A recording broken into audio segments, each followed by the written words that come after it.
Szlovákiában nagy hagyománya van a gombás ételeknek és a gombaszedésnek. Ez egyfajta hétvégi program, én is részt vettem ilyenen az ott élő barátaimmal. Ezt a gombás receptet is tőlük tanultam, azon gondolkoztam, hogyan tudnám gazdagabbá tenni. A vörösbor és a Knorr házias marhahúsleves alap jutott eszembe. Ezen kívül szükségünk lesz még vegyes gombákra, vargányára, csiperkékre, szárított gombákra, hagymára, fokhagymára, vajra és lisztre. Először a lisztet pirítjuk zsiradék nélkül száraz serpenyőben, ezt a konyhán száraz rántásnak hívják, és barna színű mártásokhoz használjuk sűrítésre. Ekközben a másik serpenyőben egy kis olajat hevítünk, és ezt a gombás szószt a kedvenc húsunkhoz fogjuk tálalni. Én a vörös húsokat kedvelem leginkább, most hátszínszeleteket fogok sütni. A hátszínszeleteket sózzuk, borsózzuk,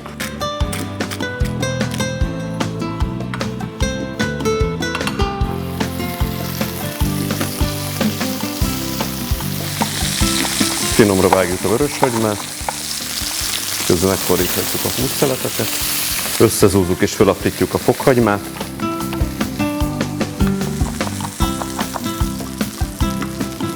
Ha megpirult a liszt, akkor félretesszük.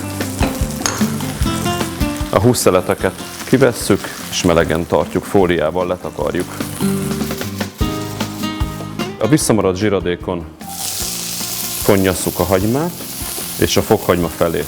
Ezt azért csak a felét használjuk, hogy legyen a fokhagymának az a finom pirított íze is.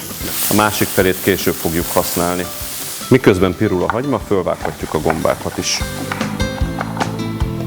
A megpirított hagymához hozzáadjuk a friss gombákat, kétféle csiperkét és a vargányát.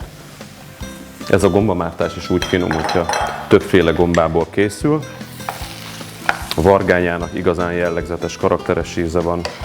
Hozzáadjuk a szárított gombát is, amik majd felszívják a friss gombákból kifővő nedveket. Mi alatt pirul a gomba, fölvághatjuk a petrezselyemzöldet apróra. Mikor a gomba levét elfőtte, hozzáadhatjuk a vajat, melyel igazából csak az ízét gazdagítjuk, a maradék fokhagymát, ez már nem pirul, ugye, és az összevágott petrezselyemzöldet. Erős lángon összeforgatjuk, és megszórjuk a barna liszttel.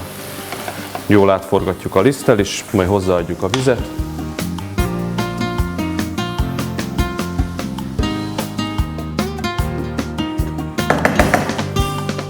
A víz után pedig hozzáönthetjük ezt a finom vörösbort, de nem mindet.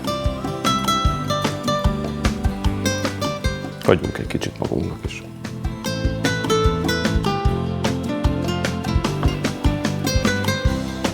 A gombák eme randevúját ez az igazán gazdag marhás íz teszi teljessé.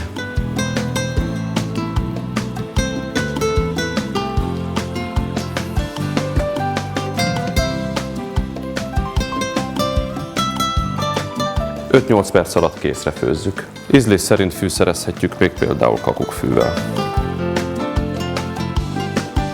A mártást tálaljuk a megsült húsokkal.